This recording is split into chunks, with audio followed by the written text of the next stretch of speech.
اب آپ اس مبارک سلسلے کا 25واں حلقہ سماعت فرمائیں۔ اب جناب جب یہ لشکر وہاں پہنچا اور وہ غساسنہ بنو غسان کو بھی پتہ چلا تو ان کا جو سردار تھا حارث، اس نے روم کے بادشاہ کو لکھا کہ ہماری مدد کرو۔ اصل ان کی بزدلی کی وجہ یہ بنی کہ وہ ارادہ کر رہے تھے بنو غسان کے ہم مدینے پہ حملہ کریں،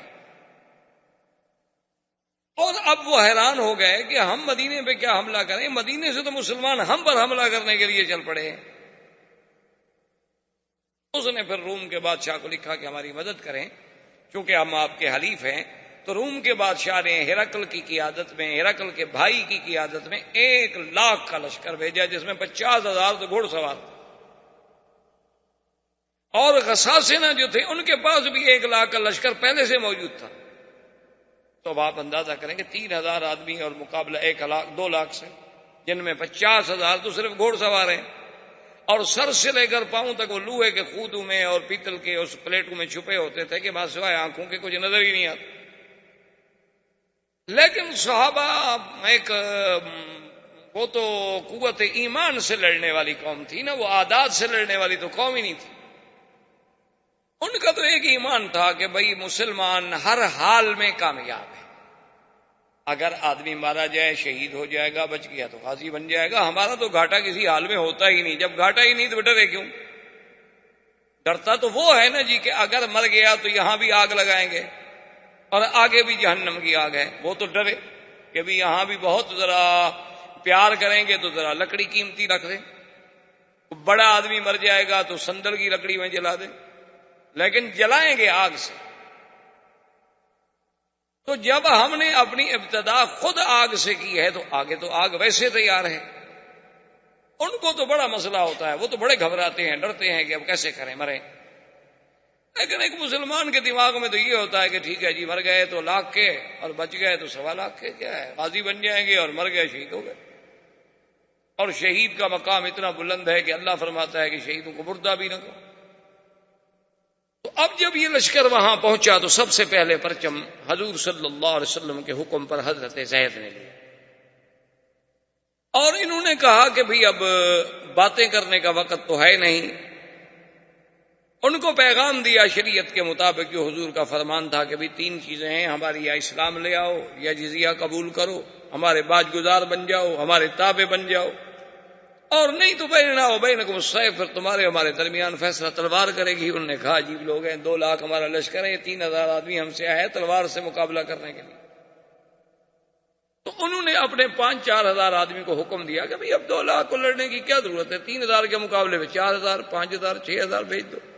بھیج دیا، لیکن اللہ کی شان ہے کہ مسلمان اتنی طاقت سے اور اتنی قوت سے لڑے اور اتنی بے جگری سے لڑے کہ بھئی شام ہو گئی اور ان کی تو کشتوں کے پشتے لگا دیے مسلمان نے، اور مسلمانوں کا ایک بندہ بھی شہید نہیں ہوا۔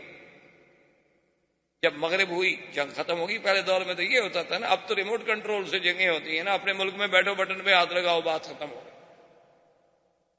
وہاں تو یہ ہوتا تھا نا کہ جب رات ختم ہوگی جو مر گئے ہیں ان کو بھی تو اٹھانا ہے نا، اور پھر کوئی ایک دوسرے کو منع نہیں کرتا تھا۔ لاشیں باقاعدہ اٹھاتے تھے، وہ اپنی لاشیں لے جاتے، وہ اپنی لاشیں لے جاتے، وہ اپنے زخمی لے جاتے، وہ اپنے زخمی لے جاتے، یعنی عجیب جنگیں ہوتی تھی۔ تبہ اکبر نے جب مدینہ منورہ پہ حملہ کیا اپنے دور میں، حضور صلی اللہ علیہ وسلم کی ولادت سے بھی پہلے جب مدینے پہ حملہ کیا تو عجیب اس نے رنگ دیکھا۔ اس نے اپنے علماء کو، رہبان کو بلایا کہ یار یہ کون سا شہر ہے جس پہ ہم نے حملہ کیا ہوا ہے؟ انہوں نے کہا جی یہ یثرب ہے۔ نے کہا کیسے لوگ ہیں، دن کو ہمارے ساتھ لڑتے ہیں، شام کو ہمارے لیے کھانا بھیجتے ہیں۔ انہوں نے کہا میں تو اس شہر سے نہیں لڑتا، بس چلو آگے، بس چھوڑو، کیا لڑنا ہے۔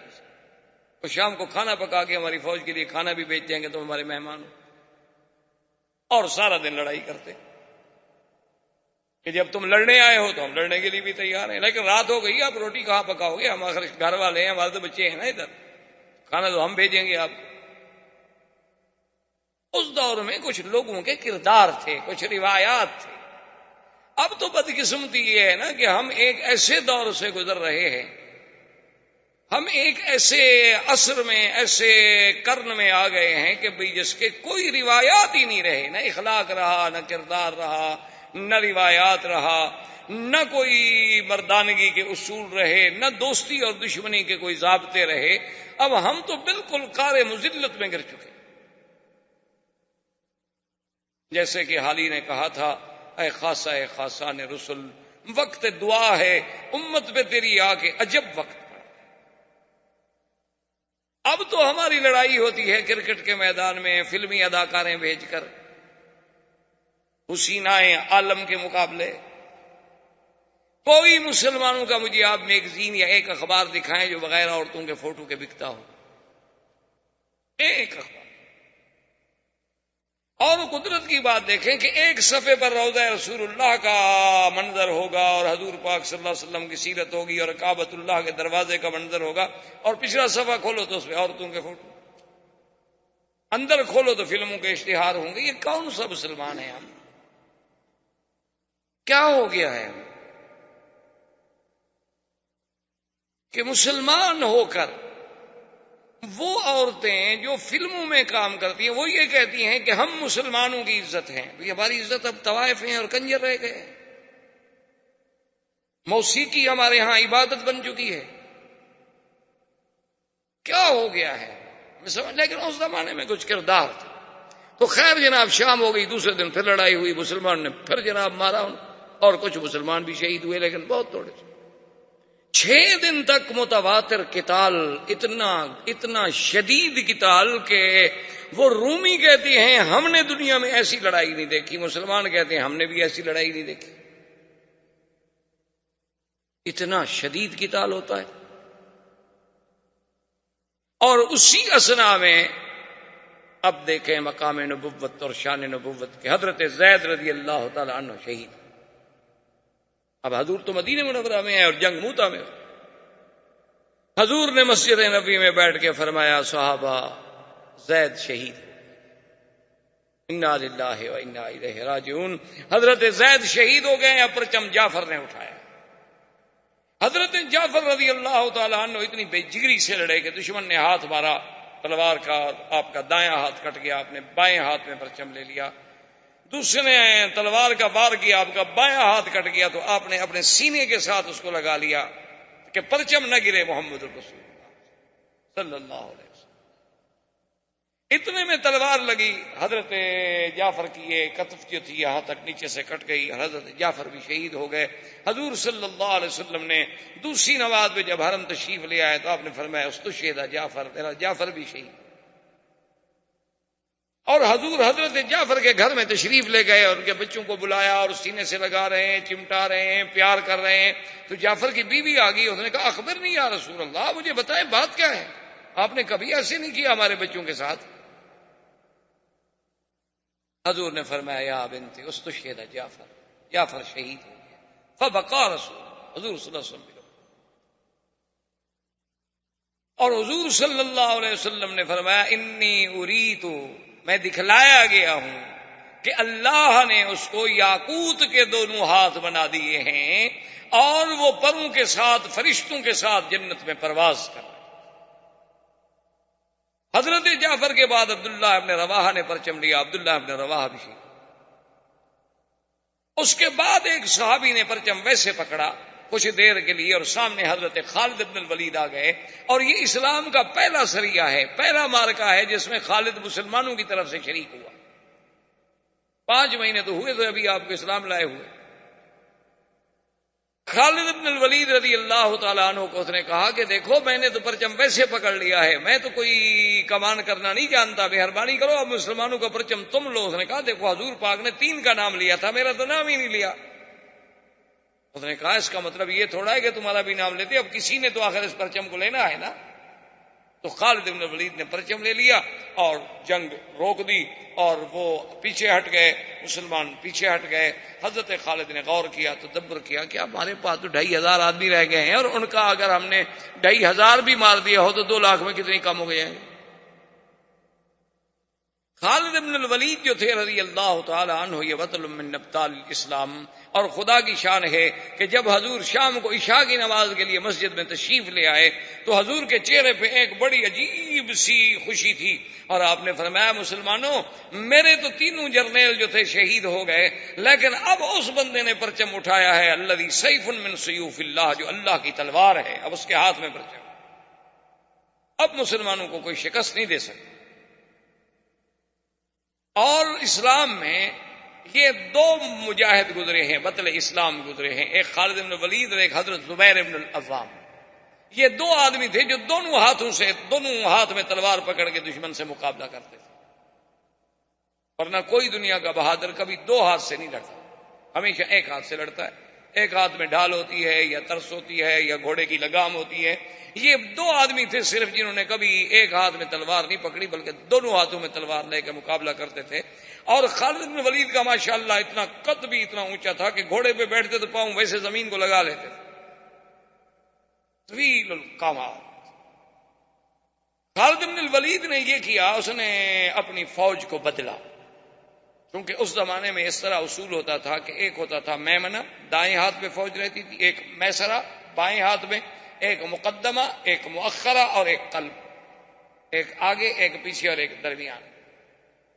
تو حضرت خالد بن ولید نے یہ کیا کہ جو میمنہ پہ تھے وہ میسرہ پہ لے آیا، جو میسرہ پہ تھے وہ میمنہ پہ لے آیا، جو مقدم میں تھے وہ مؤخر پہ لے آیا، جو مؤخر میں تھے وہ مقدم پہ لے آیا، اور سب کے پرچم بھی بدل دیے۔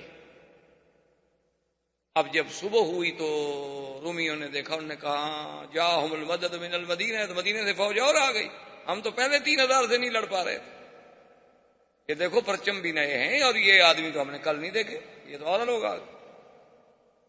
خالد بن ولید نے حکم دیا اور نعرہ تکبیر کہہ کے اتنی زور سے حملہ کیا کہ خالد کہتے ہیں کہ اس دن میرے ہاتھ سے 10 تلواریں ٹوٹ گئی، مارتے مارتے قتل کرتے کرتے تلواریں ٹوٹ جاتی تھی، وہ پھینک دیتا تھا اور لے لیتا، تو وہ ٹوٹ جاتی تھی وہ پھینک دیتا تھا میں اور لے لیتا، اتنا مارا نا جی کہ اب ان میں افراتفری پھیل گئی، وہ دوڑے بھاگے، 2 لاکھ آدمی 3000 کے آگے بھاگ رہا۔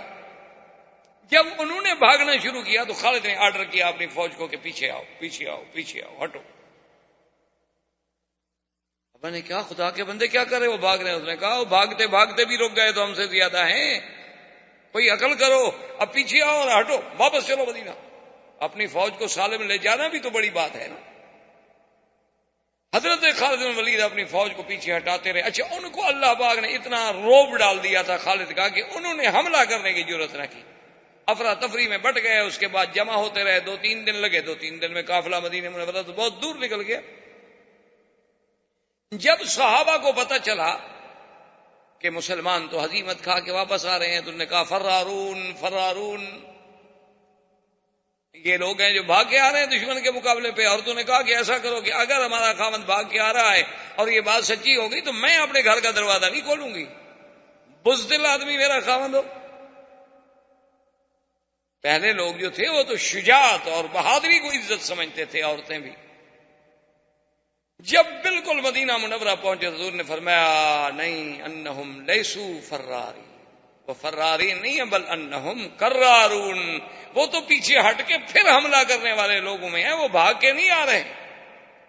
کیا کہہ رہے ہیں؟ 2,500 کے لشکر کو صحیح سلامت دشمن کے منہ سے چھڑا کے واپس لے آنا کو مذاق ہے؟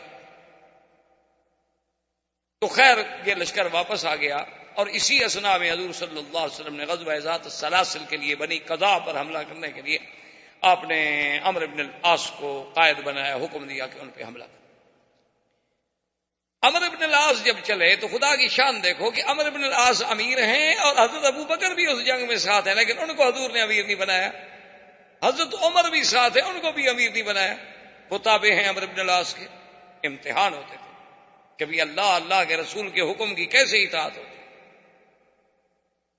جب یہ راستے میں چلے تو انہیں پتہ لگا کہ بنی قضاء جو ہے وہ تو بہت بڑا قبیلہ ہے اور ہم تو سارے 200 آدمی ہیں۔ انہوں نے پھر پیغام بھیجا حضور کی خدمت میں کہ ہم بہت تھوڑے ہیں اور ان کا لشکر بہت بڑا ہے ہماری مدد کے لیے۔ تو حضور نے ابی عبیدہ بن الجراح کو اور آدمی دے کے بھیجا ان کی مدد کے لیے۔ تو ابی عبیدہ کا لشکر جب پہنچا عمرو بن سالم کے پاس، عمرو بن العاص کے پاس، اس نے پوچھا کہ دیکھو بات سنو، مسلمان کتنا؟ انہوں نے کہا کہ 200 کا لشکر اور آگے ہے۔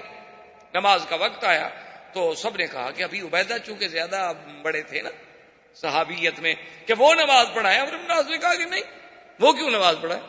اللہ کے نبی نے مجھے امیر بنا کے بھیجا ہے, نماز جو ہے وہ تو امیر پڑھائے گا, کیونکہ اسلام کا یہ حکم ہوتا تھا کہ جو خلیفۃ المسلمین ہے وہ نماز پڑھائے, جو امیر ہے وہ نماز پڑھائے. آج اگر ان کو نماز پڑھانی پڑے, کیا خیال ہے آپ کا؟ جن نے خود زندگی میں نہ پڑھی ہو تو پڑھائیں گے کیسے؟ وہ نماز کیسے پڑھائیں گے؟ ہمارے علاقے میں ایک عید کا موقع تھا اتفاق سے, تو اتفاق ایسا ہوا کہ انہوں نے مولوی صاحبان کو جو بلایا نا, تو ایک بریلوی مولوی بھی نماز پڑھانے پہنچ گیا, ایک دیوبندی بھی پہنچ گیا. ان کا بھی عالم آ گیا, ان کا بھی عالم آ گیا. اب کچھ لوگ کہیں یہ پڑھائے, وہ کچھ کہیں وہ پڑھائے, جھگڑا ہو.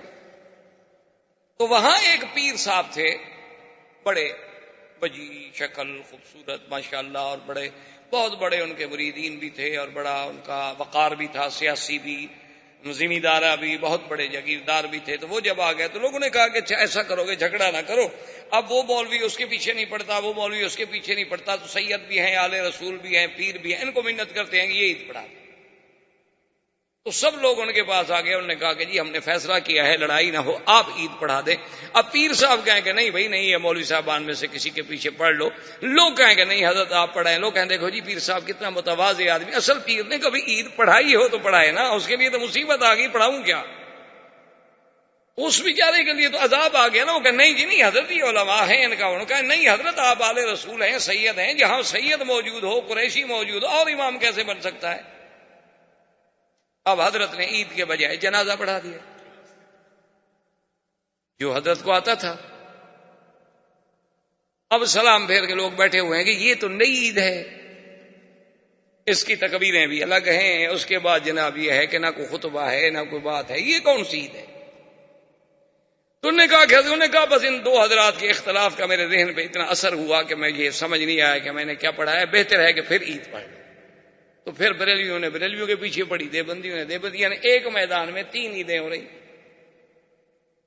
تو بہرحال اس زمانے میں اسلام یہ کہتا ہے کہ نہیں, جو خلیفہ ہوگا, جو امیر ہوگا, وہی امام ہوگا. اب عمرو بن العاص مصلی پہ آ کر لوگوں نے کہا خدا کے بندے, تم شان میں چھوٹے ہو, عمر میں چھوٹے ہو, اسلام میں چھوٹے ہو, ابھی عبیدہ ہیں, ابو بکر ہیں. انہوں نے کہا حضور نے امیر مجھے بنایا ہے کہ تمہیں بنایا ہے؟ انہوں نے کہا امیر آپ کو بنایا. انہوں نے کہا پھر مصلی پہ میں کھڑا ہوں گا. پڑھے اللہ اکبر, سب نے نماز پیچھے پڑھی. حضرت عمر کو بات ناگوار گزری, چھوٹا آدمی ہے. اب راستے میں چلے تو اتنی شدید سردی تھی, اللہ معاف کرے, کہ ایسے حالات ہو گئے کہ صحابہ شدت سردی سے کانپ رہے ہیں, اور خطرہ ہو گیا کہ اللہ معاف کرے کہ آدمی سردی سے مر نہ جائیں. تو حضرت عمر نے کہا امیر سے کہ مہربانی کرو, قافلہ روکو اور حکم دو آگ جلانے کا. اس نے کہا نہیں, آگ کوئی نہیں جلا سکتا, میں امیر ہوں, حکم میرا چلے. آگ نہیں جلانے دی. ساری رات صحابہ نے ایسے سردی میں گزارا. اچھا خدا کی شان ہے, انہیں خود غسل کی ضرورت ہو گئی تو انہوں نے تیمم کر لیا, اور فجر کی نماز پڑھانے کے لیے مصلی پہ بھی آ گئے. رسول نے کہا اللہ کے بندے, ہم وضو کے ساتھ ہیں, تم تیمم کے ساتھ ہو, تم امام بن رہے ہو. انہوں نے کہا امیر میں ہوں. انہوں نے کہا غسل کر لو. انہوں نے کہا غسل میں نہیں کرتا, تیمم میں نے کر لیا. انہوں نے کہا پانی موجود ہے تو تیمم کے بات کا. انہوں نے کہا سردی ہے, میں مر جاؤں. تیمم کے ساتھ نماز پڑھائی. جب مصلی پہ کھڑے ہوئے صحابہ پھر پیچھے کھڑے ہو گئے. ابھی امیر کی اطاعت تو کرنی ہے, حضور کا حکم ہے, نماز ہو نہ ہو, جو اللہ رسول کا حکم ہے ہم نے تعمیل کرنی ہے, نہیں ہوگی تو قضا کریں گے. اب کیا کریں, امیر جو کہے گا کریں گے تو صحیح ہے. اب جناب بہرحال وہ لشکر بنی خزاعہ کے پاس پہنچا اور اس کے ساتھ مقابلہ ہوا. اچھا اب خدا کی شان یہ ہے کہ مقابلے میں اللہ نے فتح دی, کامیابی دی, اور دشمن منتشر ہو گیا. جب وہ منتشر ہو گیا تو اس نے کہا کہ واپس چلو. حضرت عمر غصے میں حضرت ابو بکر کے پاس ہے. انہوں نے کہا یہ اچھا امیر ہے ہمارا بھائی, نہ آگ چلانے دیتا ہے, بغیر وضو کے حضرت نماز پڑھا دیتے ہیں. اب ہم جیت گئے, دشمن بھاگ رہا ہے, کہتے واپس آؤ. اب حکم نہ مانے تو امیر کی مخالفت ہے نا. حضور نے فرمایا من اطاع امیری فقد اطاعنی ومن عصا امیری فقد عصانی. جس نے میرے بنائے ہوئے امیر کی مخالفت کی اس نے میری مخالفت کی. ہم مخالفت تو کر نہیں سکتے. حضرت ابو بکر نے کہا فہدایا, عمر ٹھنڈے ہو جاؤ, اللہ کے رسول نے, میں بھی موجود تھا, تم بھی موجود تھے, امیر اس کو بنایا ہے یا ہمیں بنایا ہے؟ نے کہا امیر تو ان کا پھر اللہ کی رسول کی مرضی، اور جب ہمارا ایمان ہے کہ اللہ کا رسول کوئی بات اللہ کے فرمان کے بغیر نہیں کرتے تو پھر اعتراض کرنے کی کیا بات ہے۔ واپس آ گئے، بہرحال حضور کو شکایت کی گئی، حضور نے عمرو بن العاص کو بلایا کہ بھئی تم نے بڑے صحابی کو نماز نہیں پڑھا، نے کہا حضور امیر میں تھا، آپ نے فرمایا ہاں بات تو ٹھیک ہے، اور نے کہا تم نے آگ نہیں جلانے دی اللہ کے بندے، صحابہ ساری رات سردی میں ٹھٹرتے، اس نے کہا حضرت میں آگ جلاتا دشمن کو پتہ نہ لگ جاتا کہ ہمارے ہیں، آگ دیکھتا نہیں وہ، یہ بات بھی اس کی ٹھیک ہے۔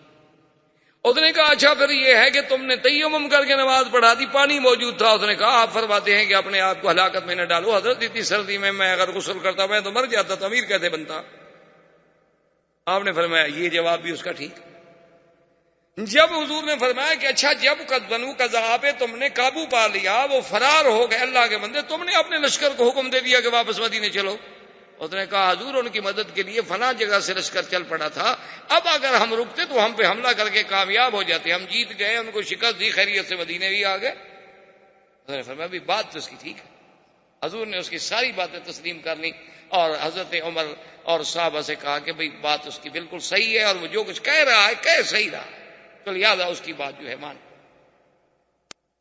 اسی اثنا میں حضور صلی اللہ علیہ وسلم نے ایک سریے کو بھیجا، اعرابی تھا، ایک بدو تھا، اس کے ساتھ اعرابی تھے، صفا تھے، بڑے بہادر لوگ تھے، انہوں نے بھی اسلام کے خلاف حملہ کیا تھا۔ اب خدا کی شان ہے کہ 300 کا لشکر ہے اور صحابہ کے پاس کھانا ختم ہو گیا، کھانے کو کوئی چیز نہیں ہے، بڑے پریشان ہیں، دعا کرتے ہوئے سمندر کے کنارے کے قریب آئے تو دیکھا کہ ایک ٹیلا جیسے پڑا ہوتا ہے، کہ چلو دیکھیں کہ آگے ہے تو مچھلی، تو 3 مہینے تک صحابہ اسی ایک مچھلی سے کھاتے رہے، اس کا نام تھا امبر۔ یہ آج کل جو بازاروں میں امبر ملتا ہے نا، اتنے امبر، اصلی امبر جو ہے یہ مچھلی کے قے کرتی ہے، اور وہ سمندر میں تیرتا ہوا دریاؤں کے کنارے پہ آتا ہے تو وہ جاننے والے لوگ اس کو پکڑ کے لے آتے ہیں، اصل میں یہ اسی امبر مچھلی کی قے ہوتی ہے۔ تو وہ اتنی بڑی مچھلی تھی کہ جب صحابہ کھاتے رہے تو ان نے تجربے کے طور پر اس کی جو آنکھ کی گلائی تھی نا، اس میں 10 صحابی بیٹھ گئے، اور جب اس کے ڈھانچے کو کھڑا کیا تو ایک صحابی جو سب سے بڑے لمبے قد کے تھے، اس کو اونٹ کے اوپر کہا کہ تم کھڑے ہو جاؤ، اونٹ کے اوپر کھڑا ہوا لیکن پھر بھی وہ ڈھانچہ اوپر رہا، وہ گوشت کھا رہے ہیں اور اس کا جناب تیل استعمال کر رہے ہیں۔ صحابہ کو تو اللہ نے رزق دے دیا، واپس آئے، حضور نے فرمایا حل معکم شیء، اس میں سے مچھلی سے کچھ تمہارے پاس ہے؟ انہوں نے کہا حضور ہاں گھی بھی لائے ہیں، اس کا گوشت بھی ہے، آپ نے فرمایا لے آؤ مجھے بھی کھلاؤ، حضور صلی اللہ علیہ وسلم نے بھی وہ نوش فرمایا۔ اور اسی اثنا میں آپ نے پڑھا ہوگا انشاءاللہ یا سنا ہوگا کہ جب حدیبیہ میں صلح ہوئی تھی تو صلح میں ایک شرط یہ بھی تھی کہ جو قبیلہ جس کا حلیف بننا چاہے، قریش کا بنے یا اسلام کا بنے، تو بنو بکر بنے تھے حلیف قریش کے، اور بنو خزاعہ حلیف بنے تھے حضور صلی اللہ علیہ وسلم۔ تو اب بنو بکر نے شرارت کرنی شروع کر دی، وہ کیا کریں، رات کو جا کے بنو خزاعہ پہ حملہ کر۔ اچھا خدا کی شان ہے، حملہ کرنے جائیں، جو حملہ کرنے جائیں وہ مارے جائیں، بنو خزاعہ والے آگے ہوشیار وہ مارتے، ایک حملہ کیا مارے گئے، دوسرا حملہ کیا خود مارے گئے، تیسرا حملہ کیا خود مارے گئے۔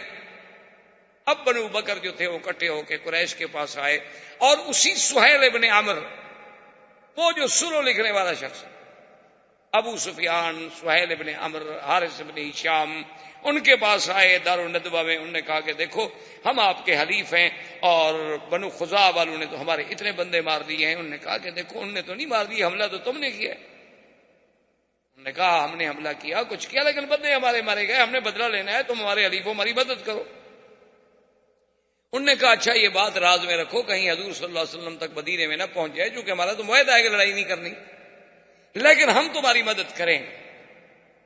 تو بنو بکر کو جب قریش کی مدد کا حکم ملا تو اور بہادر ہو گئے۔ اب بنو خزاعہ نے سوچا کہ یہ 2-3 دفعہ اپنے بندے مروا چکے ہیں اور بہت بڑی لڑائی کر نہیں سکتے، چونکہ معاہدے میں طے ہو چکا ہے 10 سال کے لیے جنگ نہیں ہونی ہے، تو اب جناب ان کے کچھ آدمی طواف کرنے کے لیے مکہ میں آئے اور اطمینان کے ساتھ بغیر کسی ہتھیاروں کے، اور بنو خزاعہ کا ایک سردار تھا، اس کا نام تھا بدیل ابن ورقہ، اس کا گھر مکے میں تھا۔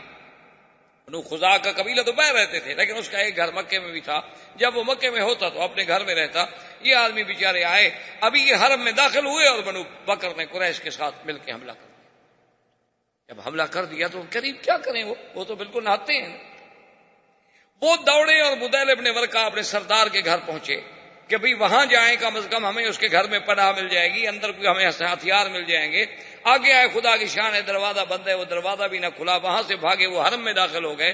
لیکن قریش نے اور بنو بکر نے ان کے 23 آدمی جو تھے وہ اللہ کے حرم میں قتل.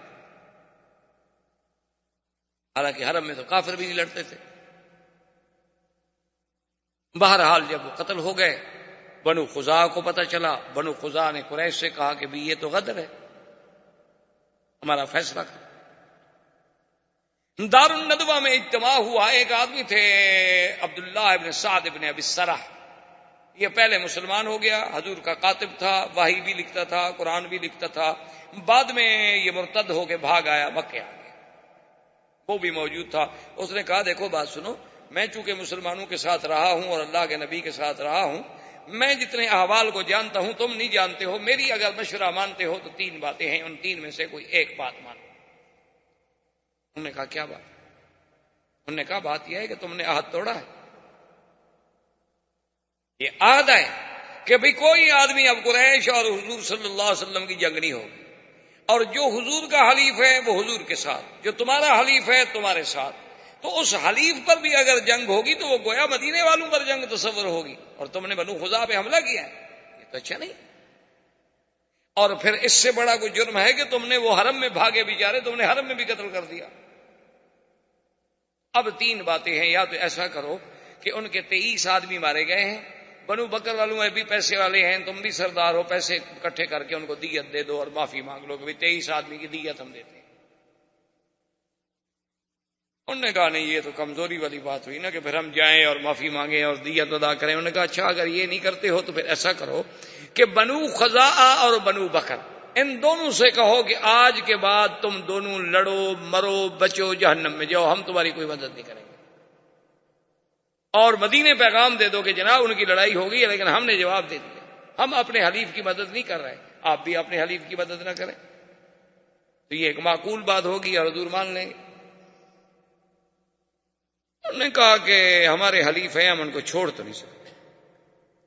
اچھا تیسری بات بتاؤ کہ تیسری کیا ہوگا؟ تیسری پھر تیار ہو جاؤ، تلواریں تیار کرو، پھر حضور حملہ کریں گے. وہ اپنے حلیف کو نہیں چھوڑیں، وہ اپنے خلفاء کی مدد کریں.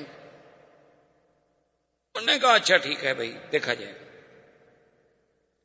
اس کے بعد انہوں نے سوچا کہ بھی معاملہ تو خراب ہو گیا ہے اور نقض عہد بھی ہم سے ہوا ہے. انہوں نے کہا ایسا کرو ابو سفیان کہ تم چلے جاؤ مدینہ منورہ اور کسی طریقے سے حضور صلی اللہ علیہ وسلم سے یہ کہو کہ حضور بڑا اچھا وقت گزر رہا ہے اور دیکھیں نا ماشاءاللہ آپ کو بھی اطمینان ہے، ہمیں بھی اطمینان ہے، آپ بھی اپنی دعوت اسلام دے رہے ہیں، ہم اپنا کام کر رہے ہیں، تو یہ عقد جو ہے نا ہم دوبارہ آئے ہیں تجدید کرنے کے لیے، اور مدت 10 سال کے بجائے 20 سال کا.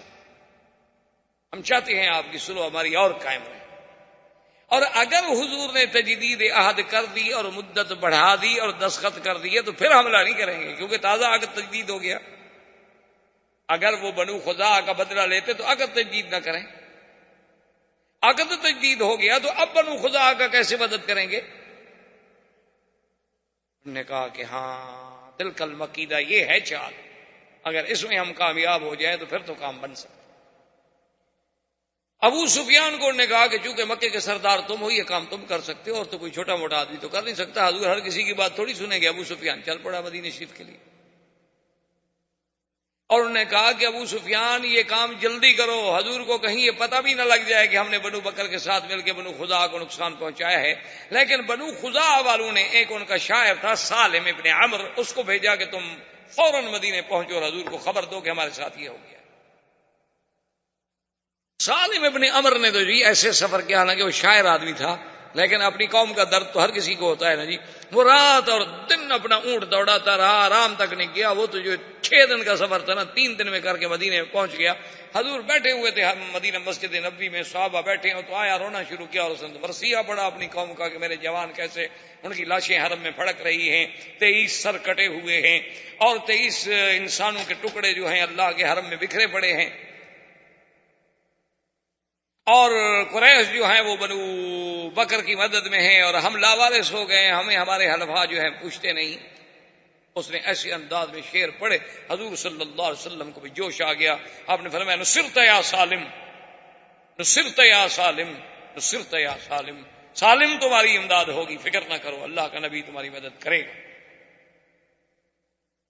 بدیل ابن ورقہ جو ہے وہ بھی وفد لے کے چل پڑا حضور کو خبر دینے کے لیے. ان کا جو سردار تھا بنو خزاعہ کا آیا، اس نے کہا حضور ہمارے ساتھ تو ظلم ہو گیا کہ 23 جوان اور طواف کرتے ہوئے اللہ کے حرم میں قتل کر دیے جائیں، اس سے بڑا کوئی ظلم ہے؟ حضور نے فرمایا بدیل تم فکر نہ کرو، ہم تمہاری مدد کریں گے اور بدلہ لیں گے.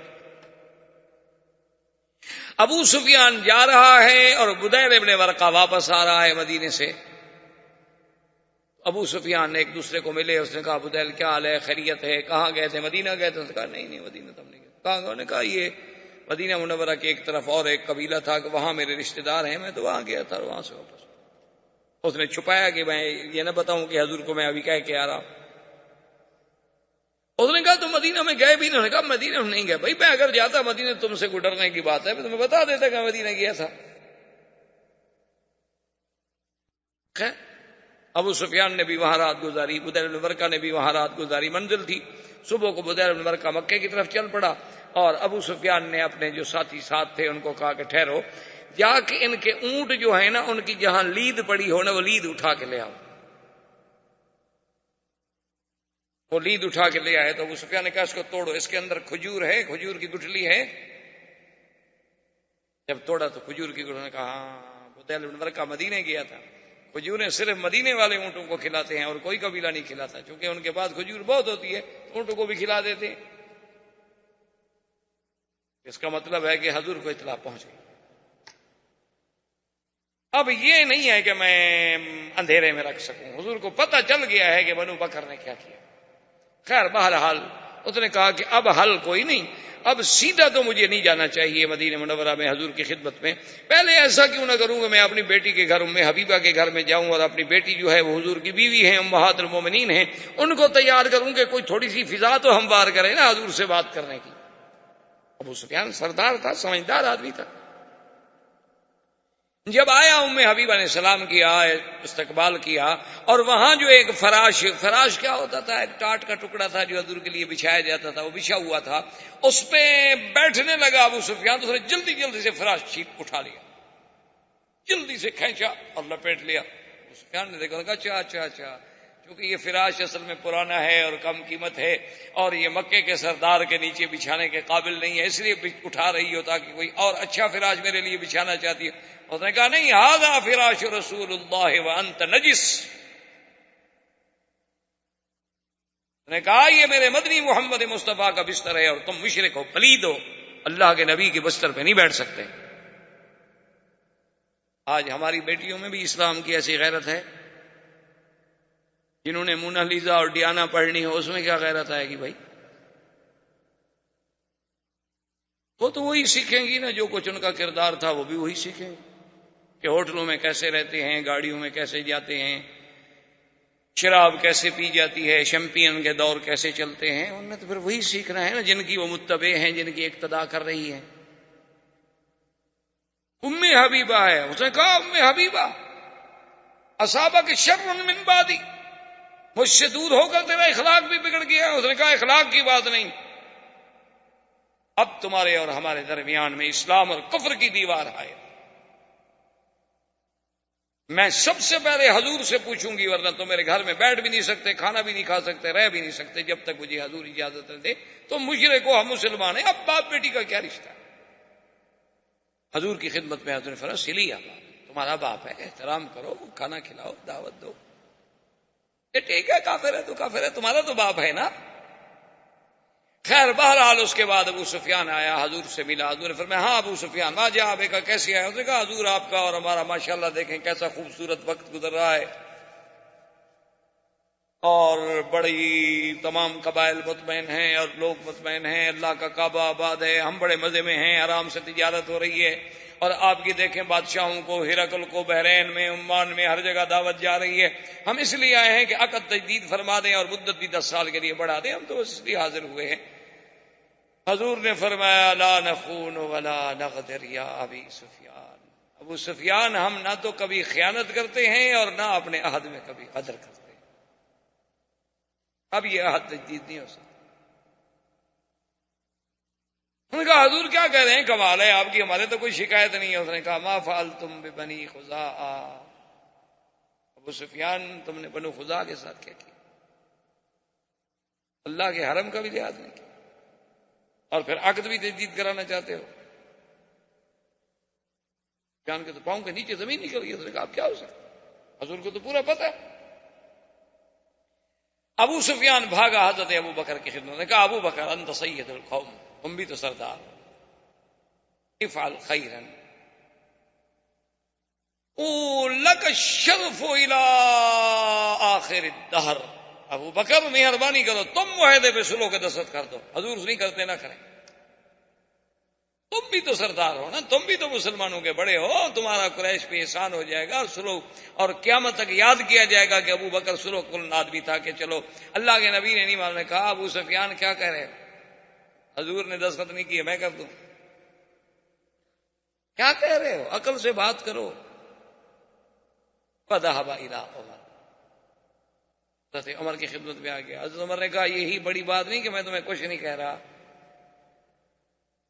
حضرت عمر نے کہا مجھ سے تم معاہدے پہ دستخط کرانے آئے ہو، میرا یہی احسان نہیں مانتے ہو کہ میں نے صبر کیا ہوا ہے، تمہیں دیکھ رہا ہوں اور کچھ نہیں کہہ رہا، ورنہ میری تو تلوار تڑپ رہی ہے. تم مجھ سے معاہدہ کرانے آئے ہو حضور کے خلاف. ابو سفیان تمہارا ہمارا عہد اگر نہ ہوتا نا، اور تم ہمارے پاس مدینے میں نہ ہوتے، آج مہمان قاصد سفیر ہو، بس مہربانی کرو میری آنکھوں کے سامنے سے چلے. حضرت عثمان کے پاس آئے، حضرت عثمان نے جواب دے دیا. حضرت علی کے پاس آئے، حضرت علی نے جواب دے دیا. ابھی بھی فاطمہ کے پاس چلے گئے. انہوں نے کہا بی بی فاطمہ آپ بھی تو بنت رسول اللہ ہیں، آپ اس معاہدے پہ دستخط کر دیں. انہوں نے کہا انما امرأ یا ابی سفیان، عقل کی بات کرو، میں عورت ہوں، عورتیں کبھی معاہدہ کرتی ہیں. اس نے کہا اچھا یہ چھوٹا جو ہے کون ہے؟ اس نے کہا حسن میرا بیٹا ہے. اس نے کہا چلو یہ دستخط کر دے. اس نے کہا 4 سال کا بچہ ہے حسن. اس نے کہا ایسے ایک لکیر مار دے، میں قریش والوں کو تو کہہ سکوں نا کہ چلو حضور کے بیٹے نے دستخط کر دیا، حضور نے نہ صحیح، حضور کا بیٹا تو ہے نا. اس نے کہا ابو سفیان تمہارا دماغ تو نہیں چل گیا، کیا کہہ رہے ہو، یہ چھوٹا سا بچہ شروع کر دے. فرجا، اب ابو سفیان ناکام. اس نے کہا کہ بس اب میرا جو وہ طریقہ تھا نا، میرا مقصد یہ تھا نا کہ اگر کوئی ایک صحابی بھی دستخط کر دیتا تو اب باہر کے قبائل تو نہیں جانتے نا کہ حضور پاک نے دستخط کیے ہیں یا قبیلے نے کسی ابو بکر عمر عثمان نے دستخط کیے. میں تو شور کر دیتا نا کہ صحابہ نے دستخط کر دیے، معاہدہ ہو گیا، اور اس کے بعد معاہدہ توڑ رہے ہیں. بہرحال ابو سفیان واپس آ گیا اور حضور صلی اللہ علیہ وسلم نے سیدہ عائشہ صدیقہ رضی اللہ تعالی عنہا کو حکم دیا کہ تجہزی عائشہ، میرے لیے سامان تیار. حضرت ابو بکر آئے، دیکھا بی بی عائشہ حضور کی زرہیں ہیں، حضور کی تلواریں ہیں، حضور کا سامان صاف کر رہی ہیں، تیار. اس نے کہا الا این یا عائشہ، کیا تیاری ہو رہی ہے؟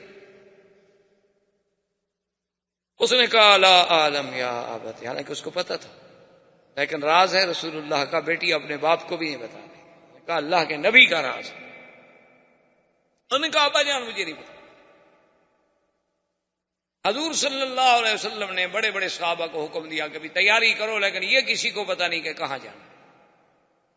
آخر جب لشکر مکمل طور پہ تیار ہو گیا تو 3500 کا لشکر لے کر حضور مدینہ منورہ سے نکلے، اور کسی کو پتا نہیں کہ کہاں جانا، الا بعض روایات میں ہے کہ ابا بکر و عمر، ان 2 کو پتا، باقی کسی بھی اور دیکھیں پھر اس زمانے میں سیرت کردار رسول اور سیرت رسول میں دیکھیں کہ حضور بحیثیت ایک جرنیل، حضور نے حکم دیا کہ جتنے راستے مکے اور مدینے کے جانے والے، جتنے سڑکیں ہیں ظاہر کی، خفیہ، چوری کی، پہاڑوں کے اندر کی، سب پر اپنی سیکورٹی عمر اپنے حراس پہرے دار لگا دو. جو مدینے آنا چاہے اس کو مت روکو، آنے دو، اور جو مدینے سے نکلنا چاہے اور کہیں جانا چاہے اس کو پکڑ لو، اس کو نہ جانا.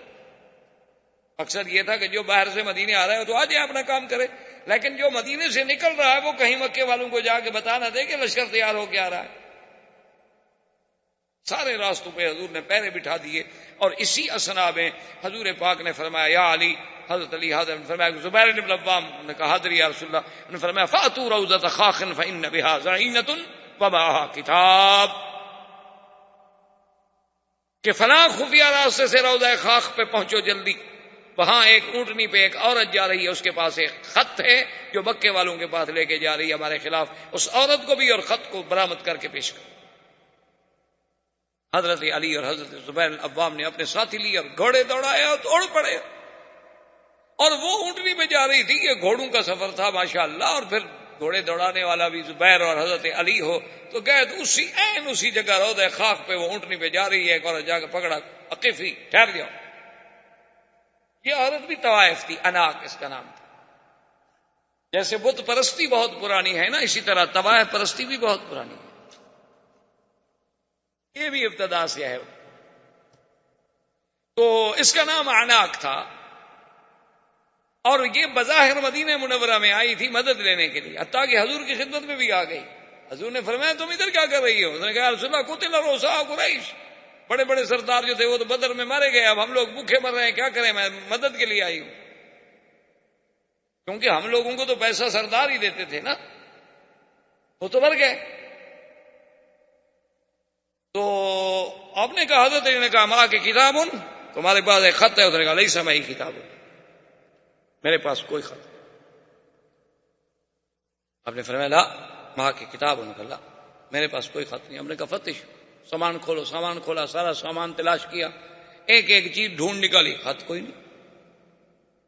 زبیر بن العوام نے کہا کہ حضرت علی اگر خط ہوتا تو کہاں ہوتا، بھی ہم نے اونٹ کی پلان تک دیکھ لی ہے، اس کی گٹھڑیاں دیکھ لی، سامان دیکھ لیا۔ حضرت علی نے کہا کیا کہہ رہے ہو؟ ماں کسی پر رسول، سرکار دو جہاں کو جبریل نے جھوٹ نہیں بولا، وما کذبنا رسول اللہ، اور نہ اللہ کے نبی نے ہم سے جھوٹ بولا، اس کے پاس خط ہے۔ اس نے کہا علی واللہ لیس معی کتاب، میرے پاس کوئی خط نہیں، ایسے بلا وجہ آپ مجھ پر تشدد۔ حضرت علی نے فرمایا کہ بات سنو اناک، فخرج الکتاب واللہ لاجردنکی، اگر تم نے کتاب نہ دیا، وہ خط میرے حوالے نہ کیا، میں تمہارے کپڑے اتار دوں، پھر تلاشی کرو۔ اب ڈر اس نے کہا فاعرضا، اچھا اس نے کہا بھی تم سارے ادھر منہ پھیرو، آخر میں عورت ہوں۔ دیکھو اس وقت کی طوائف کو بھی شرم ہے کہ کوئی مرد مجھے نہ دیکھے۔ آج کا فیصلہ آپ خود کر لیں۔ تو سب نے ادھر منہ پھیر لیا، اس نے بال کھولے، بالوں کے اندر خط چھپایا ہوا تھا، اس کے بال تھے بہت بڑے، تو بالوں کو لپیٹ کے خط اندر رکھ کے ایسے موڑا بنا کے اوپر مچان بنا کے اوپر دوپٹہ ڈالا ہوا تھا اس نے۔ اب وہاں کس کو شبہ ہو سکے جی اتنا خط ہے بالوں کے اندر لپٹا ہوا، اب تو نکال کے دے دیا۔ اس نے کہا چلو، حضور کی خدمت میں پیش کیا۔ وہ خط تھا حاتب ابن ابی بلتعہ، صحابی ہیں، انہوں نے خط لکھا تھا مکے والوں کو کہ قدم رسول اللہ، حضور کا لشکر آ رہا۔ حضور نے بلایا حاتب ابن ابی بلتعہ، آپ نے فرمایا خط تم نے لکھا ہے؟ اس نے کہا نام اناق کو دیا تھا۔ حضرت عمر تو جوش میں تڑپ اٹھے، اس نے کہا دعنی یا رسول اللہ اضرب عنق ھذا المنافق، حضور مجھے اجازت دے میں اس منافق کی گردن اڑا دوں۔ اس نے فرمایا ماذا تقول یا عمر انه بدری وان الله اطلع الى اهل بدر فقال اعملوا ما شئتم فاني قد غفرت لكم۔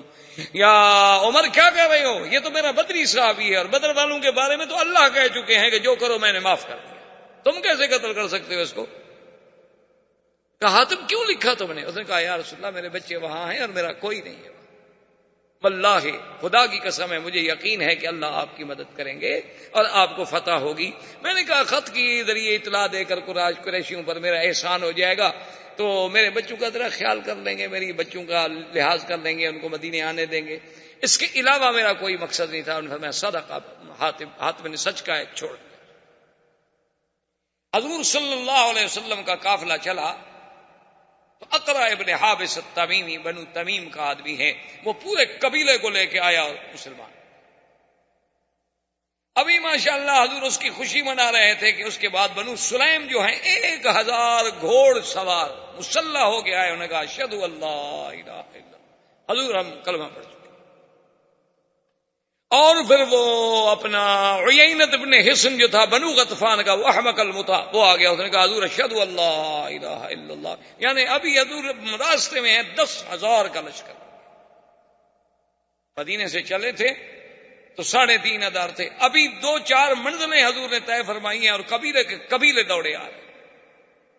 10,000 کا لشکر ہے، جرار، گھوڑ سوار، اونٹوں پہ سوار، سلاح، اسلحہ، مقاتل. حضور صلی اللہ علیہ وسلم نے لشکر کو چلایا اور آپ نے طائف کی طرف توجہ کی، کیونکہ مدینے سے راستہ جو ہے وہ اسی طرح آتا ہے، مکہ بھی آ جائیں، طائف بھی چلے جائیں، تو قافلے کو اس طرف چلایا کہ لوگ سمجھیں کہ طائف جا رہے ہیں. بنی حوازن، اب صحابہ نے کہا انہو یرید بنی حوازن، اب حضور کا ارادہ جو ہے بنی حوازن کے ساتھ جنگ کا ہے، کیونکہ وہ طائف کے راستے میں آباد تھے تو سب لوگوں کا دماغ اسی طرف چلا گیا کہ یرید بنی حوازن، یرید بنی حوازن، بنی حوازن کے ساتھ جا رہے ہیں، بنی حوازن کی طرف چل رہے ہیں. جب عین حضور صلی اللہ علیہ وسلم طائف اور بنی حوازن کے قریب آئے فامر اصحابہ ان یتجہوا الی مکہ، کہ مکے کی طرف رخ کرو. حضور صلی اللہ علیہ وسلم مکہ کی طرف چلے. آپ اندازہ کریں رازداری کا کہ مدینے سے قافلہ چلا رہے ہیں، قافلے میں 10,000 تو مقاتل ہے صرف، پھر بچے بھی ہیں، عورتیں بھی ہیں، اور مکہ شریف سے 4 میل کے فاصلے تک کسی کو پتہ نہیں چلنے دیا حضور نے کہ ہم مکہ جا رہے ہیں، ماں سوائے ابو بکر عمر. اب حضور صلی اللہ علیہ وسلم نے صحابہ کو حکم دیا کہ فتجہوا الی مکہ، مکہ کی طرف توجہ کرو. اچھا، خدا کی شان ہے کہ بدیل ابن ورقہ، وہ جو بنو خزاعہ کا سردار تھا، وہ روزانہ شام کو نکل کے مکے سے باہر آتا تھا 2-2 4-4 میل سفر کر کے کہ حضور کی مدد کب آتی ہے. اس کو یہ خیال تو نہیں تھا کہ حضور لشکر لے کے آ جائیں گے، یہ تھا کہ بھی 200 400 500 1000 آدمی بھیج دیں گے ہماری مدد کے لیے. اسی اثنا میں ایک دن اتفاق کی بات دیکھیں کہ ابو سفیان نکلا، حکیم ابن حزام نکلا، اور ادھر سے بدیل ابن ورقہ نکلا. وہ ادھر سے، وہ ادھر سے، وہ ادھر سے، سب نکلے کہ مکے کے باہر جا کے ذرا معلومات کریں. کچھ معلوم ہوا تھا ابو سفیان کو کہ بھی کوئی لشکر جو ہے بنی حوازن کی طرف متوجہ ہے مسلمانوں کا. انہوں نے کہا دیکھیں تو صحیح، بھی واقعی وہ بنو حوازن کی طرف ہے، کہیں ادھر تو نہیں آ رہے. تو یہ جب تینوں نکلے تو رات کا وقت تھا اور آگے تو آگ ہے، کھانے پک رہے ہیں، آگ جل رہی ہے. اب 10,000 آدمی آگ جلا رہا ہو تو کتنی جگہ پہ آگ ہوگی. ابو سفیان کھڑا ہو گیا، بدیل ابن ورقہ آیا، اس نے کہا بدیل من ہؤلاء، یہ کون ہے؟ اس نے کہا واللہ اللہ جانتا ہے، بنو حوازن، یمکن ہے بنو حوازن ہوں. کہا بنو حوازن کا کیا کام؟ اور بنو حوازن اتنے تو نہیں ہیں کہ اتنا بڑا لشکر ہو. من ہم، اس نے کہا اچھا ہو سکتا ہے بنی خزاعہ میرا قبیلہ ہو، بنو بکر کے خلاف لڑنے کے لیے تیار. نے کہا انا عارف بنو خزاعہ، میں جانتا ہوں تمہارے قبیلے کو، اتنے لوگ ہیں اس میں، یہ کون ہے؟ اس نے کہا مجھے پتہ نہیں، میں تو خود دیکھ کہہ رہا ہوں. نے کہا نہیں تمہیں پتہ ہے، تم اس وقت کیوں نکلے ہو اسی راستے پر؟ انہوں نے کہا تو تم کیوں نکلے ہو؟ اس نے کہا ابو سفیان تو مکے کے سردار ہو، تو میں بھی بنو خزاعہ کا سردار ہوں، تم کیوں نکلے ہو اس وقت؟ حکیم ابن حزام کیوں نکلا ہے اس وقت؟ جیسے تم نکلے ہو ویسے میں نکلا ہوں. یہ کیا بات ہوئی کہ مجھے پتا ہے؟ چلو چلتے ہیں وہاں لشکر کی طرف، وہاں جا کے پوچھتے ہیں کہ کون ہے. اس نے کہا اچھا آپ ہمیں والے جانا چاہتے ہو، ہم سمجھ گئے کہ یہ مسلمان ہے، تمہاری مدد کے لیے آئے. اس نے کہا نہیں مجھے نہیں پتا، مسلمان ہے نہیں ہے، چلنا ہے تو چلو ہم چلتے ہیں تھوڑا سا. اب وہ کہاں جائیں؟ لیکن ابو سفیان ڈر گیا. اس نے کہا اتنا بڑا لشکر. اور خدا کی شان دیکھیں جی، عباس ابن عبد المطلب عم رسول اللہ صلی اللہ علیہ وسلم کے چچا اور محبوب چچا، خدا کی قدرت ہے وہ انتظار میں تھے. اسلام ان کے دل میں پہلے داخل ہو چکا تھا. انہیں پتہ چلا کہ مسلمانوں کا لشکر آ گیا ہے. وہ جناب رات کو نکلے اور سیدھے کیمپ میں جب آئے پوچھا کون؟ نے کہا مسلمان. نے کہا این رسول اللہ، حضور کہاں ہیں؟ اچھا حراس میں جو تھے، یعنی جو جسے آپ کہتے ہیں سیکورٹی، تو اس پہ حضرت عمر تھے. حضرت عمر نے عباس کا آواز پہچانا، کہا عباس ہو تم؟ اس نے کہا عمر زیادہ بات نہ کرو، دلنی الی رسول اللہ. اس نے کہا میں تمہیں حضور کا خیمہ بتاؤں، میں آ رہا ہوں تیرے پاس، میں ابھی بدلہ لیتا ہوں. نے کہا اشہد ان لا الہ الا اللہ، میں تو مسلمان ہو چکا ہوں خدا کے بندے. حضور نے جب آواز سنی کہا عباس، عباس میرا چچا. اتنے میں عباس پہنچے، انہوں نے کہا اشہد اللہ الہ الا اللہ واشہد ان محمد رسول اللہ. ففرح رسول اللہ فکبر فقال اللہ اکبر اللہ اکبر. حضور نے فرمایا کہ اے مسلمانوں، اس سے بڑی خوشی میرے لیے کیا ہو سکتی ہے کہ آج مکے میں سے میرا چاچا مسلمان. یہ سب سے بڑی تمہارے لیے سعادت ہے. عباس نے کہا حضور میں تو کلمہ پڑھ لیا، میں تو مسلمان ہو گیا، لیکن ایک بات کروں، ناراض تو نہیں ہوں گے آپ؟ حضور نے فرمایا تو میرے چاچا ہو، جو بھی بات کرو، کیوں میں ناراض کیوں ہوں گا، بات کرو. اس نے کہا حضور اتنے بڑے لشکر سے اگر قریش پہ حملہ ہوا نا تو تمہاری قوم کا ایک بچہ بھی نہیں بچے، تمہارا مقابلہ نہیں کر سکتے. وہ دن ختم ہو گئے. یہ 10,000 کا لشکر جرار ہے، اس کا کون مقابلہ؟ تو حضور نے فرمایا عباس تم نے دیکھا نہیں انہوں نے کیا غدر کیا؟ اس نے کہا حضور انہوں نے تو جو غدر کیا، میں کہتا ہوں اب بھی ان کو معافی دے، ورنہ پھر قریش کا تو کوئی بچہ بھی نہیں بچے. حضور نے فرمایا عباس تم تو مسلمان ہو گئے، قریش تو مجھ سے معافی نہیں مانگ رہے نا کہ میں معافی دوں. انہوں نے کہا حضور پھر مجھے اجازت دے، میں جانے دیں ابو سفیان سے جا کے بات کرتا ہوں، ورنہ قریش نہیں بچیں گے، ایک بچہ بھی نہیں بچے گا مکے میں. اتنے لشکر نے جب حملہ کر دیا تو ایک بچہ بھی نہیں بچا، کیونکہ بنو سلیم ہیں، بنو غطفان ہیں، اور پھر وہ بنو خزاع ہیں جن کے 23 آدمی مرے ہوئے تھے، بنو تمیم ہیں، اور مہاجرین و انصار ہیں. حضور ان کے دلوں میں تو وہ کفار قریش کے خلاف جو لاوا ہے پک رہا ہے، کون بچے گا؟ مہربانی کرو ورنہ مکے میں قتل عام ہو جائے. حضور نے فرمایا اچھا. اس نے کہا حضور ایسا کریں کہ مجھے کوئی نشانی بھی دیں. فآتا ہو بغلتہ، حضور نے اپنا بغلہ دیا کہ میرے خچر پہ بیٹھ کے جاؤ. تو حضرت عباس حضور کے خچر پہ مکہ کی طرف روانہ ہوئے. وآخر دعوانا الحمدللہ رب العالمین. برادران اسلام، واجب الاحترام بزرگوں، دوستوں، بھائیوں، عزیز نوجوانوں، اس سلسلہ درس میں دروس سیرت پاک صلی اللہ علیہ وسلم کے ضمن میں اللہ تبارک و تعالی کی توفیق اور عنایت سے ہم نے ولادت طیبہ سے لے کر اہم جو واقعات تھے، ورنہ جہاں تک حضور صلی اللہ علیہ وسلم کی سیرت طیبہ کا تعلق ہے تو اگر ساری دنیا بھی سیرت بیان کرنی شروع کر دے تو ساری دنیا کی زبانیں گنگ ہو جائیں گی، لیکن حضور صلی اللہ علیہ وسلم کی سیرت تو مکمل نہیں ہوگی، کیونکہ حضور کی سیرت تو قرآن ہے، اور قرآن کے بارے میں ہے کہ لا ينقضی عجائبہ، کہ جس کے عجائب کبھی ختم ہی نہیں ہوں گے قیامت تک. تو حضور کی سیرت کا پہلو کب ختم ہو سکتا؟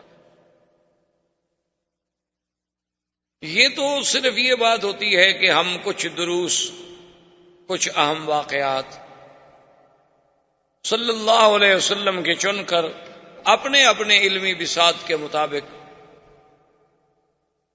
مسلمانوں کے سامنے رکھیں کہ شاید ان کی زندگی کسی ایک گوشے سے بھی منور ہو جائے، شاید ان کو راہبری مل جائے، بھٹکے ہوں کو راستہ مل جائے، بھولے ہوں کو بات یاد آ جائے.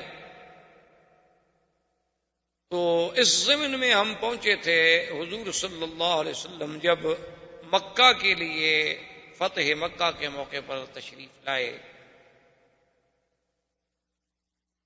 تو یہ حضور صلی اللہ علیہ وسلم کی قیادت کا یعنی آپ اندازہ فرمائیں کہ اتنا عظیم کارنامہ تھا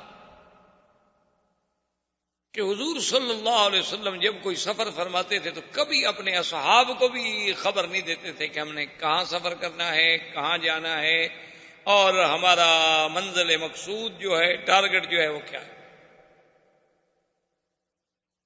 بلکہ ہمیشہ حضور صلی اللہ علیہ وسلم اپنے صحابہ کو عمومی بات کہتے تھے جس سے کوئی اندازہ قائم نہ کر سکے.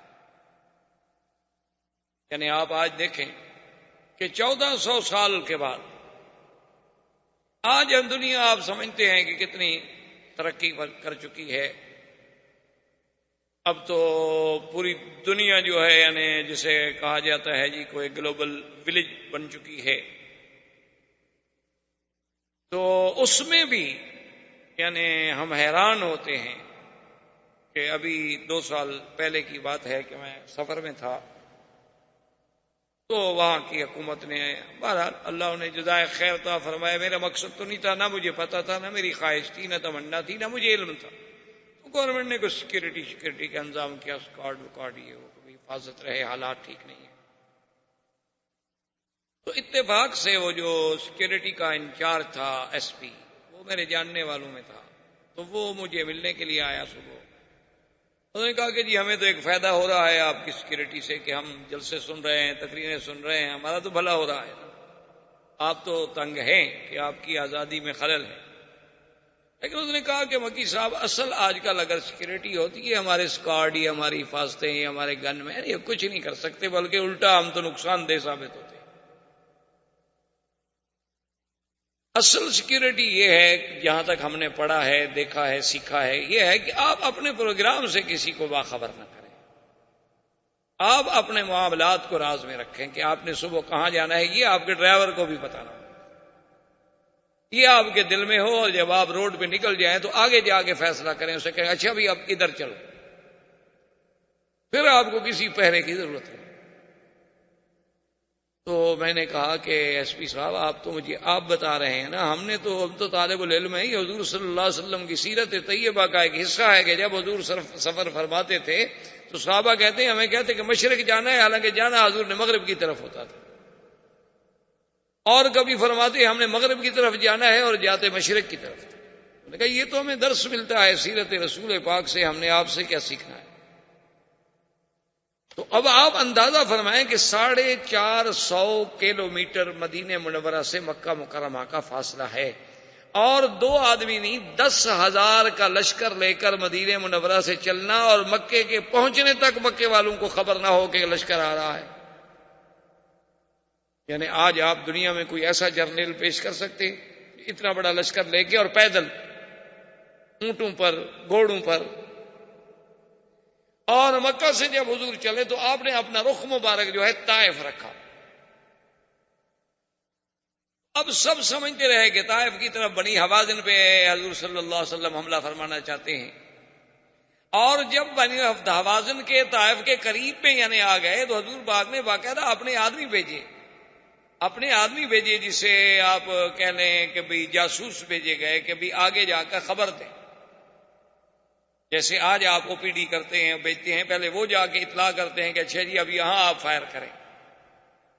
تو حضور صلی اللہ علیہ وسلم کے وہ آدمی گئے تو ان کو بھی آپ نے حوازن کی طرف بھیجا کہ بنو حوازن کا پتہ کرو کہ ان کا کیا حال ہے۔ بنو حوازن کا ایک آدمی اتفاق سے، وہ جو ہمارے اصحاب رسول پاک حضور کے حکم پہ تلاش کر رہے تھے، ان کے ہاتھ میں ایک بنو حوازن کا آدمی پکڑا گیا، وہ ان کا جاسوس تھا، ان کو بھی پتہ چل گیا تھا کہ شاید ہم پر حملہ ہو جائے، تو وہ بھی اپنے جاسوس بھیجتے تھے کہ پہاڑوں میں پھرتے رہیں، اونچی چوٹیوں پہ چڑھ کے دیکھتے رہیں کہ کوئی قافلہ، کوئی منظر، کوئی آتا ہوا، کوئی روشنی، کوئی رات کو آگ جلانے کا منظر نظر آئے تو خبر رکھیں۔ وہ جب پکڑا گیا تو حضرت خالد بن الولید نے اس سے پوچھا کہ تم کون ہو؟ تو اس نے ایک اور قبیلہ بتا دیا کہ میں تو بنو غفار کا ہوں۔ تو انہوں نے فرمایا اچھا تم بنو غفار کے ہو؟ نے کہا اچھا، ان کا کس کے بیٹے ہو؟ اس نے باپ کا نام بتایا، تو آپ نے کہا اس نام کا آدمی تو بنو غفار میں کوئی نہیں ہے۔ اچھا تمہارا بنو غفار کی کس گلی میں گھر ہے؟ اب وہ بیچارہ بنو غفار کا تو گھر جانتے ہی نہیں تھے، تو بتایا کیسے؟ اور فرمایا میں جانتا ہوں تم حوازن کے جاسوس ہو، سیدھی بات کرو، کیا بات ہے؟ تو اس سے بھی حضرت خالد کو بڑے معلومات حاصل ہوئے، پتہ چلا کہ بنو حوازن بھی پوری طرح تیاریوں میں لگے ہوئے۔ تو اب حضور صلی اللہ علیہ وسلم بالکل عین جب طائف کے رخ پہ آ گئے، جیسے وادی تیمہ ہے تو اس کے رخ پہ آ گئے، تو وہاں سے آپ نے حکم دیا کہ مکہ سب لشکر جو ہے مکے کی طرف رجوع کرے، ہم نے طائف نہیں جانا ہے۔ اب حضور صلی اللہ علیہ وسلم مکے آئے، اور مکے سے 4 میل صرف باقی حرم جو ہے 4 میل رہ گیا، وہاں حضور صلی اللہ علیہ وسلم نے پڑاؤ کیا، لشکر تھک چکا تھا اور متواتر سفر کر چکا تھا۔ اور اتفاق کی بات یہ ہے کہ بدیل ابن ورقہ جو بنو خزاعہ کا سردار تھا، جو مدینہ منورہ گیا تھا حضور صلی اللہ علیہ وسلم سے مدد مانگنے کے لیے کہ حضور ہمارے ساتھ بنی بکر نے زیادتی کی ہے، ہم آپ کے حلیف ہیں، ہماری مدد کریں، اور پہلے انہوں نے سالم ابن عوف کو بھیجا تھا جس کے ساتھ حضور نے وعدہ کیا تھا کہ نصرت یا سالم۔ بدیل ابن ورقہ روزانہ رات کو مکے سے نکلتا تھا، انتظار میں تھا کہ اللہ کے نبی نے وعدہ کیا ہے تو اللہ کے نبی کا وعدہ تو ضرور سچا ہے، آپ آئیں گے، لیکن پتہ نہیں کب۔ اتفاق کی بات یہ ہے کہ ایک رات بدیل ابن ورقہ بھی نکلے، ادھر ابو سفیان جو مکے کا سردار تھا وہ بھی نکلا، اور حارث ابن ہشام بھی نکلا، یہ تینوں جو ہے نا اتفاق سے نکلے تو اپنے اپنے گھر سے، لیکن راستے میں اکٹھے ہو۔ ابو سفیان نے پوچھا بدیل ابن ورقہ سے کہ کیسے چلے ہو، کہاں چلے ہو؟ تو بدیل ابن ورقہ نے کہا تمہیں پتا ہے کہ میرے قبیلے کے لوگ مارے گئے، بنو بکر نے حملہ کیا، تمہیں پتا ہے اللہ کے حرم میں میرے 23 جوان مارے جا چکے ہیں، ہم تو اب رات کو اپنی اپنی قوم کو دیکھنے کے لیے نکلتے ہیں۔ یکدم جب روشنیوں پہ نظر پڑی تو اس نے کہا کہ ما ہاؤلا، من ہاؤلا، یہ کیا ہے؟ تو بدیل ابن ورقہ نے کہا ہو سکتا ہے میرے قبیلے کے لوگ ہوں، بنو خزاع ہوں۔ اس نے کہا نہیں، بنو خزاع کو میں جانتا ہوں، ان کا اتنا عدد نہیں ہے، ہاؤلا اکثر، یہ تو زیادہ ہے۔ اس نے کہا اچھا یہ بھی ہو سکتا ہے کہ بھائی یہ جو ہے بنو سلیم۔ انہوں نے کہا نہیں نہیں، وہی نہیں۔ انہوں نے کہا پھر یہ کون ہے؟ حارث ابن ہشام نے کہا ابو سفیان معلوم یہ ہوتا ہے کہ ھذا محمد الرسول، یہ مسلمانوں کا لشکر۔ اس نے کہا کیسے ہو سکتا ہے؟ اس نے کہا کیسے ہو سکتا ہے، بہرحال اب تو ہو گیا۔ بہرحال حضور صلی اللہ علیہ وسلم تشریف فرما تھے، فقدم عباس ابن عبد المطلب، حضرت عباس آئے اور آگے حضور سے ملے، اور آتے ہوئے اشہد اللہ الہ الا اللہ واشہد ان محمد الرسول اللہ۔ حضور نے فرمایا میرے صحابہ خدا جانتا ہے کہ پتہ نہیں فتح مکہ کی مجھے زیادہ خوشی ہوگی یا عباس کے اسلام کی زیادہ خوشی، کہ عباس تو حضور کے چچا تھے، اب وہ رسول اللہ صلی اللہ علیہ وسلم، عبد المطلب کا بیٹا۔ حضرت عباس جب اسلام لے آئے تو اب حضرت عباس بھی سردار تھے، عبد المطلب کے بیٹے تھے، آخر ان کا ابو سفیان سے سب سے رشتہ داری تھی۔ اس نے جب دیکھا کہ لشکر کا یہ عالم ہے کہ 10,000 لشکر، اور جس میں ماشاءاللہ یعنی کم 2,000 جو ہے وہ گھوڑ سوار ہے فقط بنو سلیم کا، تو عبد المطلب عباس نے اندازہ لگا، اس نے کہا کہ بھئی اگر یہ لشکر عنوتن یعنی قوت اور زور سے لڑائی سے مکے میں داخل ہوتا ہے تو پھر قریش کا کوئی بچہ بھی نہیں بچ سکتا۔ اس نے کہا کہ میں کوئی حل سوچوں۔ اس نے کہا حضور اچھا الحمدللہ میں مسلمان ہو گیا، مجھے اجازت ہے میں ذرا ابو سفیان سے بات کروں؟ حضور نے فرمایا ہاں بالکل بات کرو۔ عباس ابن عبد المطلب دوڑے اور سیدھے ابو سفیان کے پاس، نے کہا ابو سفیان حال علم تھا، پتہ لگا ہے تمہیں کیا ہو گیا؟ اس نے کہا ہاں میں نے رات دیکھا ہے بڑا لشکر ہے۔ اس نے کہا بڑا لشکر نہیں، 10,000 مقاتل ہیں فقط، 10,000 آدمی صرف وہ ہیں جنہوں نے جنگ لڑنی ہے، اور اندازہ کرو کہ 10,000 جو آدمی صرف فوج لے آ سکتا ہے تو پیچھے بھی تو آخر مسلمان ہیں نا۔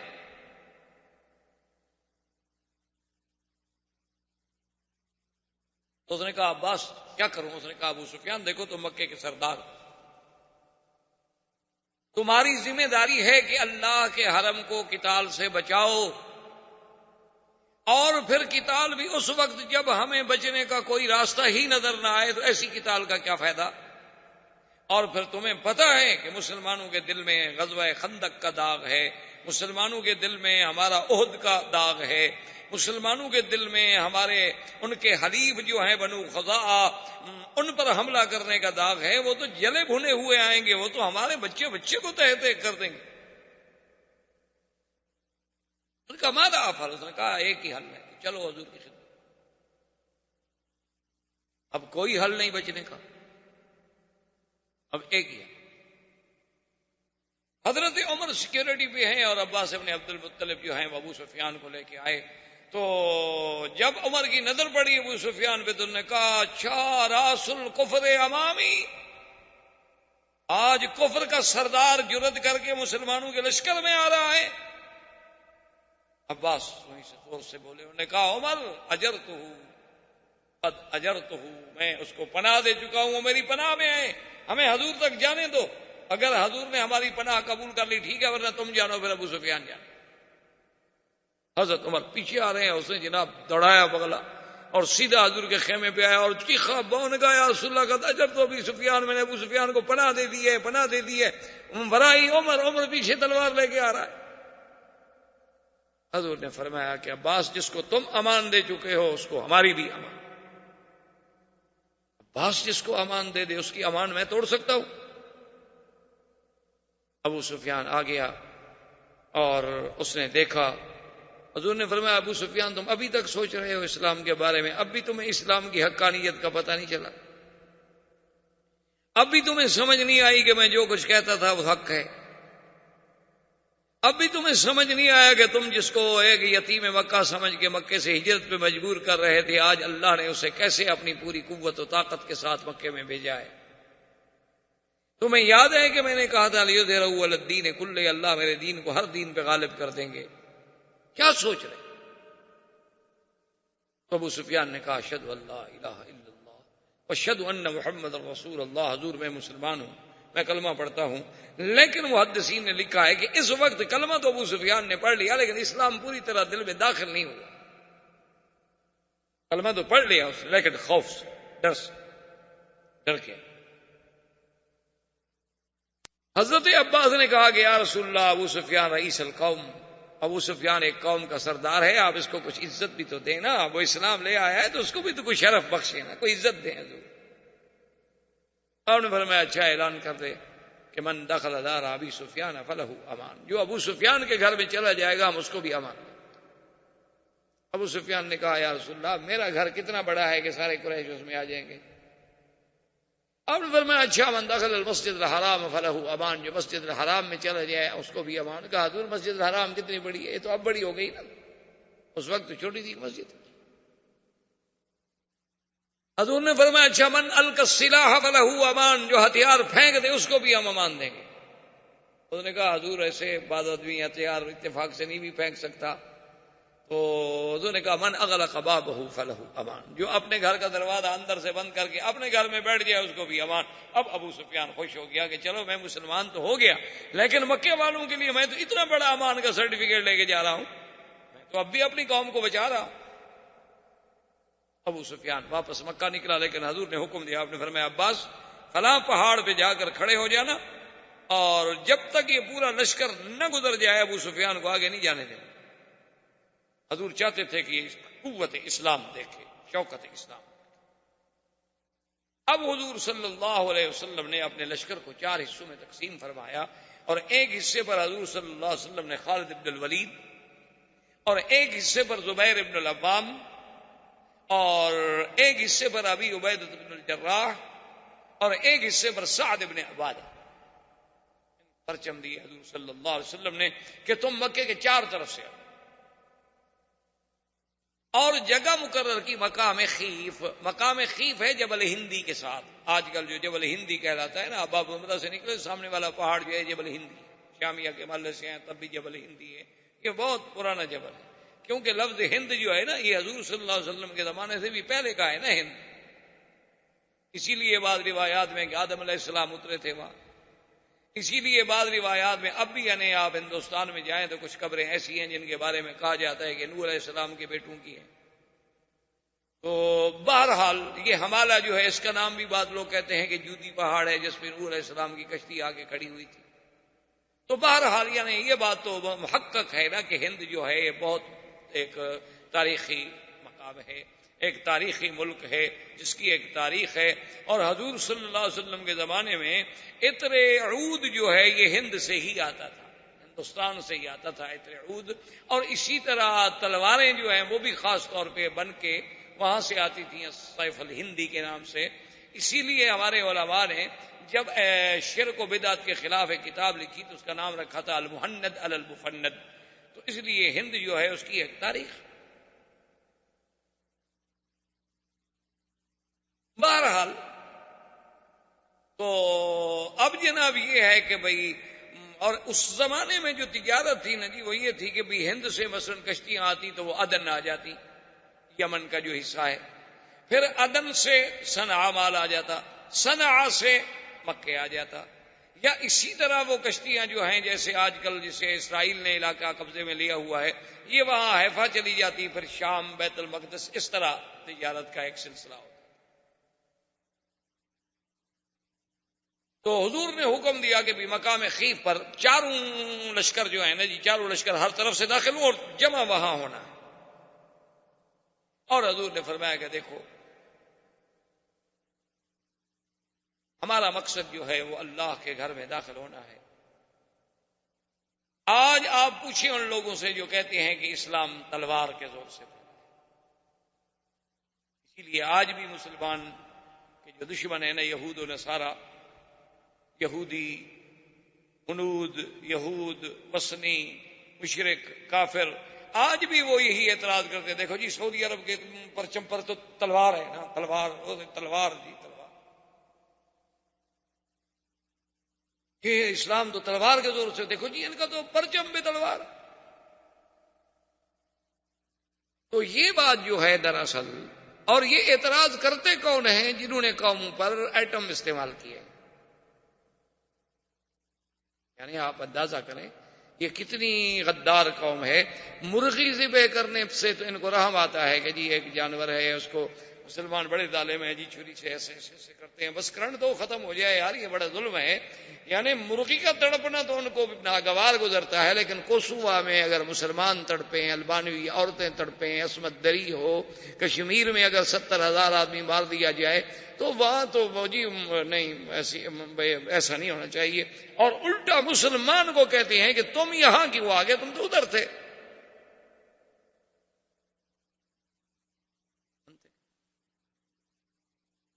اور چونکہ قوت ابلاغ ان کے ہاتھ میں ہے، جتنا دنیا کا جدید الیکٹرانک میڈیا ہے وہ کفر کے ہاتھ میں ہے۔ ہم مسلمانوں کے پاس کیا ہے؟ ہمارے پاس یہی ہے کہ شام کو VCR چلا کے کوئی فلم لگا کے بیٹھ گئے، بس دیکھ لی۔ ہمارے پاس یہ ہے، کوئی بہت زیادہ صالح بندہ بن گیا، ولی اللہ بننے لگ گیا تو مولوی مکی کی تقریر سن۔ ہمارا حال تو یہ،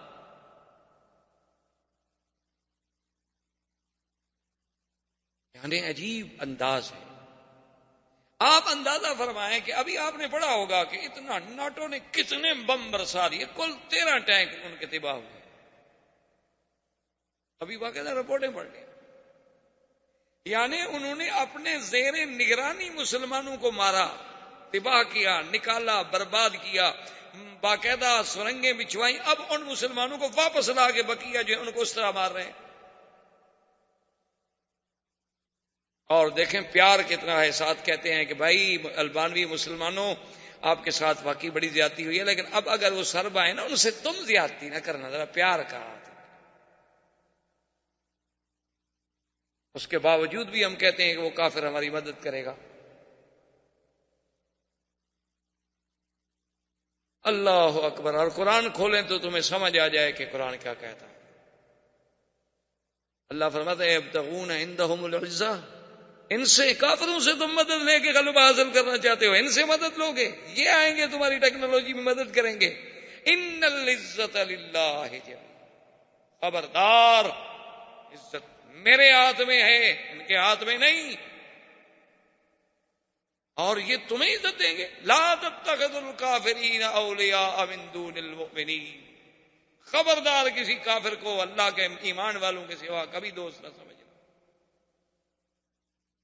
ایبتغون عندهم العزہ فإن العزة للہ، یعنی آپ حیران ہوں گے، آپ ان کو بلائیں، آپ ان کو بتلائیں کہ کیا ایمان سے کہیں کہ بلال پہ جو ظلم ہوا، صہیب پہ جو ظلم ہوا، خباب پہ جو ظلم ہوا، عمار پہ جو ظلم ہوا، سمیہ پہ جو ظلم ہوا، مسلمانان مہاجرین حبشہ پہ جو ظلم ہوا، مہاجرین مدینہ پہ جو ظلم ہوا، پھر یعنی حضور مدینے چلے گئے، 450 میل دور چلے گئے، پھر چین نہیں لینے دیتے، پھر احد میں آگے لڑے، پھر خندق میں احزاب میں ساری دنیا کی فوجیں لے کے آ گئے۔ ایمان سے کہیں آج ان کو حق نہیں پہنچتا تھا کہ ایک ایک بچہ اڑا دیتے؟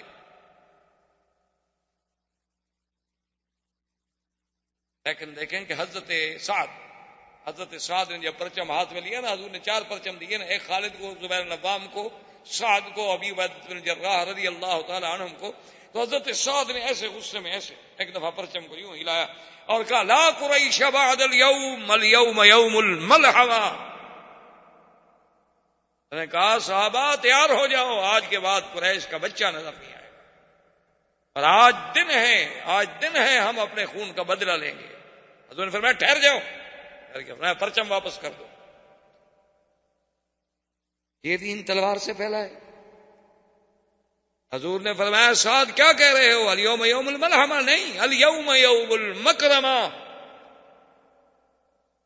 آج عزت کا دن ہے، تکریم کا دن ہے. الیوم یعز قریش، آج اللہ قریش کو عزت دیں گے، ذلت نہیں. ہم کسی کو ذلت دینے کے لیے تو نہیں آئے، ہم تو عزت دینے کے لیے. واپس کرو پرچم واپس کیا. لیکن دیکھیں حضور صلی اللہ علیہ وسلم کی فراست. آپ جانتے تھے کہ سعد تو انصار کا سردار ہے، اگر اس سے پرچم واپس لے لیا ہے ہم نے تو انصار کے دل پر تو چوٹ لگے گی نا. تو حضور نے فوراً اس کے بیٹے کو بلایا، کیسے اپنے سعد کو پرچم دے. سیاست مدن پر کتنی نظر تھی میرے نبی کی صلی اللہ علیہ وسلم.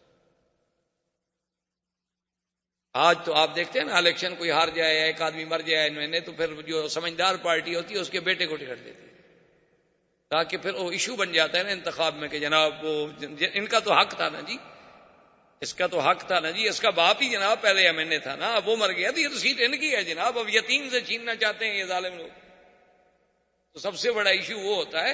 یعنی 1400 سال کی ترقی کے بعد آپ یہ باتیں سوچ رہے ہیں، لیکن اللہ کے نبی کی وسعت نظر دیکھیں کہاں. حضور نے وہ پرچم دے دیا اور اس کے بعد حکم دیا اور فرمایا کہ دیکھو خالد، لڑنا نہیں.